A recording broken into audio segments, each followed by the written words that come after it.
Bapak Ibu Saudara jemaat yang dikasihi Tuhan, jumpa kembali dalam ibadah keluarga pada hari ini. Bapak Ibu Saudara, hari ini mari kita bersama-sama mempelajari sebuah topik yang sangat luar biasa, yang seringkali setiap orang Kristen sudah mengenal dan mungkin hampir setiap hari, paling tidak setiap minggu mengucapkannya, yaitu doa Bapa kami. Bapa kami yang di sorga ini adalah doa yang diajarkan oleh Tuhan Yesus, dan ini merupakan doa yang mewakili iman dan keyakinan, bahkan gaya hidup seharusnya dikenakan kepada orang percaya. Doa Bapa kami ini bukan hanya formula doa bagi kita orang percaya, tapi doa Bapa kami juga adalah formula, rumusan bagi kehidupan setiap orang yang percaya. Ada konsekuensi, ada akibat sebenarnya yang harus kita pahami jika kita menyampaikan doa Bapa kami. Itulah sebabnya pada malam hari ini kita mau bersama-sama mempelajari kebenaran firman Tuhan ini. Mari kita buka di dalam Matius pasal yang ke-6 ayat yang ke-9.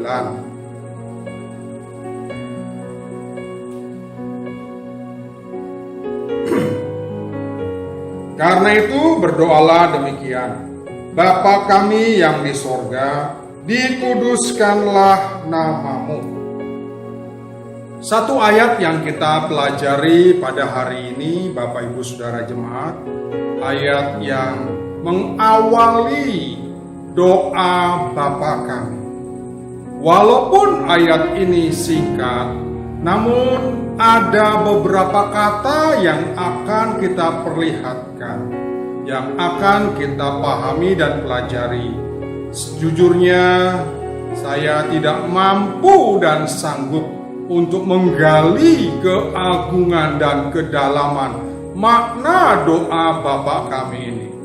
Doa ini sangat mulia, doa ini sangat agung karena memang diajarkan oleh pribadi yang tidak bercela dan tidak bernoda, pribadi yang agung. Kata-kata di dalam doa ini sangat bermakna, dan pada hari ini kita hanya membahas 3 dari beberapa kata yang terdapat di Matius pasal yang ke-6 ayat yang ke-9. Kata yang pertama adalah Bapa. Di dalam doanya, doa Bapa kami diawali dengan kata Bapa.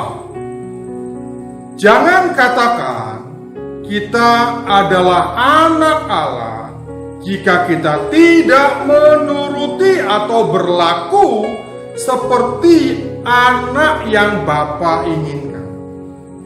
Jangan pernah menyebut kita anak Allah jika kita tidak mau berlaku seperti anak setiap hari yang Bapa inginkan.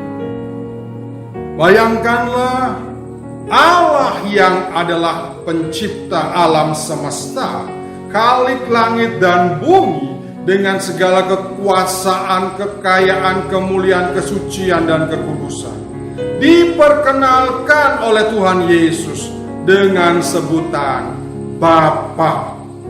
Itu adalah sebuah kehormatan bagi setiap manusia kalau kita dianggap dan memperoleh hak menjadi anak-anaknya. Ketika kita menyebut Bapa, sebenarnya ada konsekuensi, ada akibat yang seharusnya kita sadari, yaitu kita harus mendengar suaranya dan kita harus mentaati Bapa. Di dalam 1 Petrus pasal yang pertama, ayat yang ke-14 sampai ke-17, Hiduplah sebagai anak-anak yang taat dan jangan turuti hawa nafsu yang menguasai kamu pada waktu kebodohanmu. Tetapi hendaklah kamu menjadi kudus di dalam seluruh hidupmu, sama seperti Dia yang kudus yang telah memanggil kamu. Sebab ada tertulis, kuduslah kamu, sebab aku kudus. Dan jika kamu menyebutnya Bapa, yaitu Dia yang tanpa memandang muka menghakimi semua orang menurut perbuatannya, maka hendaklah kamu hidup dalam ketakutan selama kamu menumpang di dunia ini. Bapak Ibu Saudara yang dikasihi Tuhan, dari 1 Petrus pasal yang pertama ayat yang ke-14 sampai 17 tadi, ada dua hal mengapa kita harus memiliki rasa hormat dan takut kepada Bapa. Sekali lagi, kalau kita menyebut Allah yang Maha Kuasa itu sebagai Bapa, maka konsekuensinya adalah kita harus memiliki rasa hormat, kita harus memiliki rasa takut, kita harus mendengar suaranya dan mentaati Dia. Ada dua hal mengapa kita harus memiliki rasa hormat, rasa takut, dan mendengarkan suaranya. Yang pertama di dalam 1 Petrus tadi, karena Dia adalah kudus. Allah Bapa di sorga adalah pribadi yang kudus. Dan tentu Dia juga menginginkan anak-anaknya memiliki sifat, kodrat, dan keadaan yang sama dengan dirinya, yaitu kudus. Itulah sebabnya Petrus mengutip dari firman Tuhan dalam Perjanjian Lama, kuduslah kamu, sebab aku Tuhan Allahmu adalah kudus. Tanpa kekudusan, kita tidak mungkin dapat diperkenankan oleh Bapa yang Maha Kudus. Nah, Bapak Ibu Saudara yang dikasihi Tuhan, ini adalah panggilan bagi setiap mereka yang mau menjadi anak-anaknya. Tanpa kekudusan, tentu ini tidak mungkin berkenan dan diterima oleh Bapa. Hal yang kedua, mengapa harus ada rasa hormat, takut, taat, dan mendengar suaranya? Karena ada penghakiman Allah nanti. Mungkin kita akan bertanya, Allah itu kan juga Maha Kasih. Kalau Dia Maha Kasih, bagaimana Dia bisa menghakimi kita? Bapak Ibu Saudara, ingatlah bahwa keberadaan Allah tidak hanya Maha Kasih, tapi Dia juga adalah Maha Kudus. Dan kekudusannya menuntut kita juga untuk hidup kudus sesuai dengan keberadaan dirinya. Dan bukan hanya Maha Kudus, Dia juga Maha Adil. Artinya semua kejahatan harus dihakimi, harus mendapatkan sanksi. Itulah Allah yang tidak bisa kita hanya potong. Keberadaannya hanya ditekankan Allah Maha Kasih. Tetapi keadilan Allah akan menuntut dan meminta kita supaya semua perbuatan kita kelak akan dihakimi. Kadang orang mengaku, saya sudah percaya, tentu saya tidak akan mengalami penghakiman Allah. Bapak Ibu Saudara, harus dipahami bahwa namanya percaya haruslah dibuktikan dengan perbuatan. Kalau dia mengaku percaya, maka percaya atau imannya harus ada tindakan. Yesus sendiri berkata, kamu menyebut aku Tuhan, Tuhan, tetapi kamu tidak melakukan apa yang aku katakan. Lukas pasal yang ke-6 ayat 49. Artinya kalau kita menyebut Tuhan, Tuhan, kita mempercayai Dia sebagai Tuhan, sudah selayaknya, sudah sewajarnya, sudah seharusnya kita juga membuktikan iman kita dengan ketaatan akan perkataan dan firman-Nya. Nah, inilah yang akan dibawa dalam penghakiman Allah. Iman kita itu haruslah dibuktikan dengan perbuatan kita. Tidak mungkin kita memiliki iman tetapi tidak sesuai dengan perbuatannya. Itu adalah iman yang palsu. Bapak Ibu Saudara yang dikasihi Tuhan, oleh karena itu kita harus takut. Kita punya rasa hormat karena Dia tidak akan memandang muka, akan menghakimi setiap orang menurut perbuatannya. Bisa saja dia mengaku beriman, dia mengaku Kristen, tetapi perbuatannya tidak kudus, perbuatannya fasik, perbuatannya justru jauh lebih jahat daripada orang yang tidak beriman sekalipun. Ini yang akan Tuhan minta di pengadilan terakhir nanti. Kita harus mempersiapkan diri, apakah kita layak untuk menghadap tahta pengadilan Kristus. Hanya 2 kesempatan saja kita akan takut di dunia ini, sehingga olehnya kita mempersiapkan diri untuk hidup benar dan hidup kudus di hadapannya. Atau nanti kita akan takut pada saat penghakiman Tuhan nanti. Kita memiliki hanya 2 pilihan untuk hidup: takut sekarang ini ataukah takut menghadap pengadilan Kristus nanti. Yang kedua, ada dalam doa Bapa kami yang di sorga, ada kata kami. Bapak Ibu Saudara, arti kami, jangan mengatakan kami kalau hidup kita yang kita jalani hanya mementingkan diri sendiri.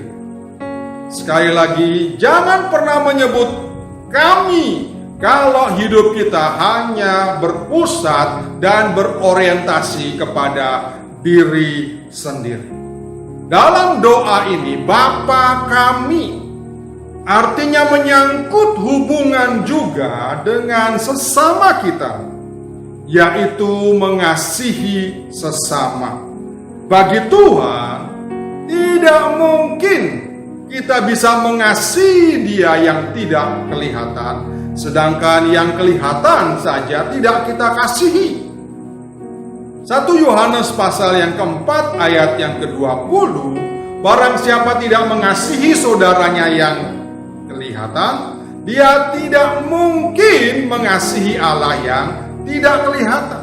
Yang kelihatan saja tidak bisa dia kasihi, apalagi Bapa yang tidak kelihatan. Artinya, sebelum kita mengasihi Bapa, Tuhan Allah yang tidak kelihatan, seharusnya kita mengasihi sesama kita. Jika kita mengasihi Allah, tetapi membenci saudara kita, sesama kita, maka itu adalah iman yang palsu. Itu adalah pengakuan kasih yang palsu di hadapan Tuhan. Di dalam khotbahnya, Tuhan Yesus menekankan betapa pentingnya hubungan kita dengan sesama. Sebelum kita datang kepada Tuhan mempersembahkan korban, Matius pasal yang kelima ayat 23-24. Jika ada yang mengganjal di hati saudaramu, pergilah berdamai dahulu. Betapa pentingnya kita membereskan hubungan kita dengan sesama kita sebelum kita menghadap Tuhan. Bagaimana mungkin kita memiliki Bapa yang sama, tetapi kita membenci saudara kita? Bagaimana mungkin kita mengasihi Tuhan tetapi membenci saudara kita? Kita memiliki Bapa yang sama, tetapi kita berselisih. Kita iri hati dan mendengki kepada sesama kita. Perlu dipertanyakan ketika kita berdoa, Bapa kami, maka tidak ada tempat untuk kepentingan diri kita sendiri, untuk ego, kesombongan, kedengkian, dendam, kebencian, untuk tinggal di dalam hati kita. Sebab Bapa yang kita sembah, Bapa yang ada di dalam kehidupan orang percaya, juga adalah Bapa bagi orang lain yang percaya. Kalau dia tidak membereskan hubungan dengan sesama, maka hubungan dengan Bapa adalah hubungan yang semu dan palsu. Nah, Bapak Ibu Saudara yang dikasihi Tuhan, yang ketiga, di dalam doa Bapa kami yang di sorga, ada di sorga. Betapa pentingnya kata ini. Jangan kita mengatakan Bapa kami yang di sorga jika pikiran kita, spirit, gairah, passion, dan hasrat kita hanya ada perkara-perkara di dunia. Sekali lagi, jangan menyebutkan doa Bapa kami yang di sorga jika hati, pikiran, semua hasrat dan semangat kita hanya tertuju kepada perkara-perkara duniawi. Tentu ini adalah hal-hal yang bertentangan. Seperti yang kita ketahui, bukan saja agama Kristen yang mempercayai adanya sorga. Orang-orang yang bukan Kristen pun percaya adanya sorga, suatu tempat yang suci, suatu tempat yang agung, suatu tempat yang mulia. Ketika mereka menginginkan untuk masuk dalam sorga, pertanyaannya, adakah aku layak untuk tinggal di sana? Tinggal di tempat yang agung, di tempat yang suci, di tempat yang mulia. Seharusnya ini menjadi kesadaran setiap orang, siapapun dia. Kalau sorga ada tempat yang suci, sudahkah aku menjadi pribadi yang suci? Kalau sorga itu ada tempat yang mulia, sudahkah aku menjadi orang yang mulia dan berkarakter agung seperti yang Tuhan Yesus khotbahkan di dalam khotbah di bukit ini? Ini yang harus menjadi perkara dan persoalan kita sepanjang usia kita di bumi.